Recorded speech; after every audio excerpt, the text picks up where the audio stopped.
Assalamualaikum warahmatullahi wabarakatuh. Hari ini materinya tentang modul 1.1 koneksi antar materi, yaitu kesimpulan dan refleksi pemikiran Ki Hajar Dewantara. Perkenalkan, nama saya Subaidah MPD GR. Tempat saya mengajar di SMP Negeri 4 Palembang. Saya adalah guru PJOK dan calon guru penggerak angkatan 11 di Kota Palembang.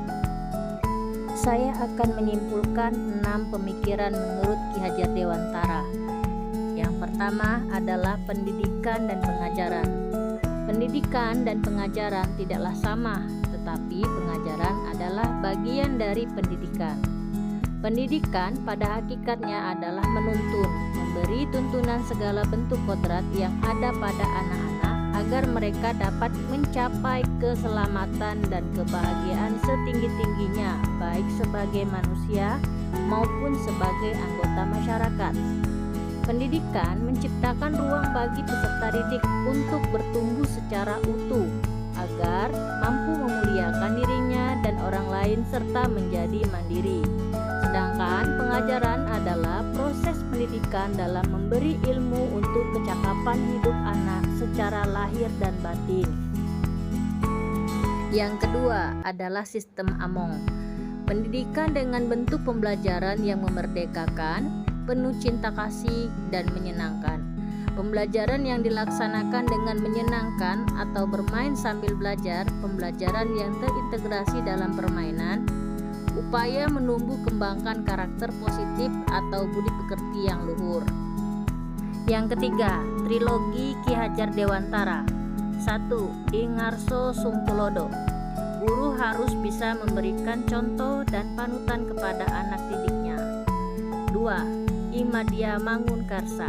Guru harus bisa membangkitkan semangat atau kemauan dalam diri murid untuk terus belajar dan melakukan inovasi. 3. Tut Uri Handayani.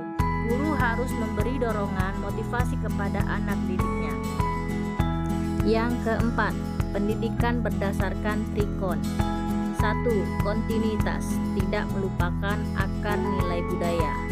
2. Konsentris, pendidikan harus menghargai keberagaman dan memerdekakan murid. 3. Konvergensi, pendidikan harus memanusiakan manusia. Yang kelima, kodrat alam dan kodrat zaman. Kodrat alam adalah kondisi anak itu berada, baik kultur, budaya, kondisi geografisnya, kebiasaannya, bakat, dan minat. Kalau kodrat zaman adalah kondisi zaman yang dihadapi oleh anak seperti sekarang, zaman abad 21. Yang keenam, budi pekerti.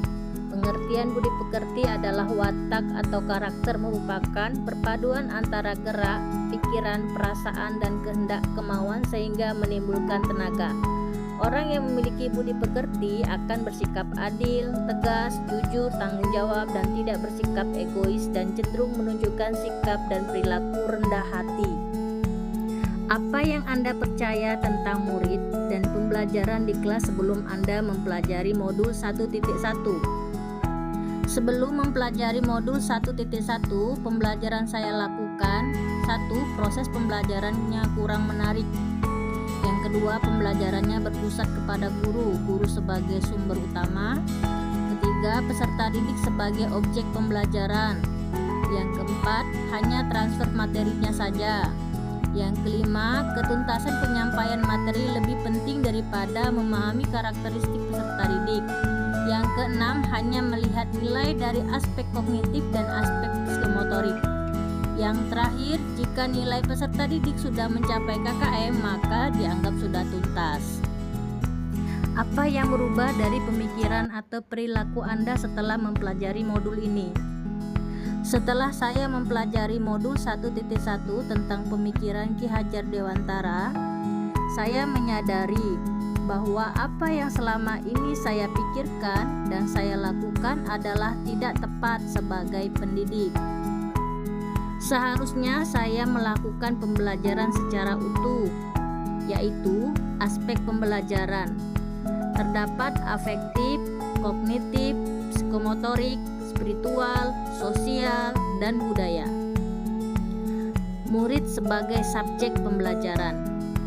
Di sini murid diberikan kebebasan berekspresi, mengemukakan pendapat, dan berkreasi.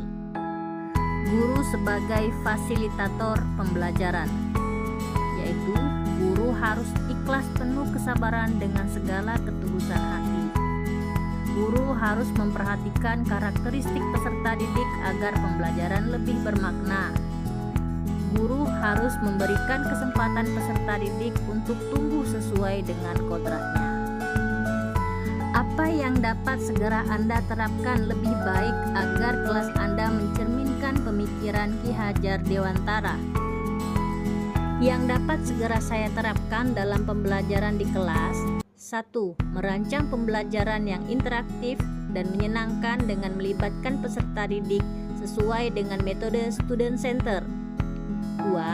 Menerapkan pembelajaran abad ke-21 di mana ada berpikir kritis, kreatif, komunikasi, dan kolaborasi. 3. Pembelajaran tidak lagi menuntut, melainkan menuntun.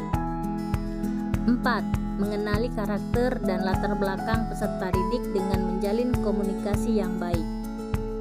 Demikianlah modul 1.1 koneksi antar materi, yaitu kesimpulan dan refleksi pemikiran Ki Hajar Dewantara. Saya ucapkan terima kasih. Assalamualaikum warahmatullahi wabarakatuh.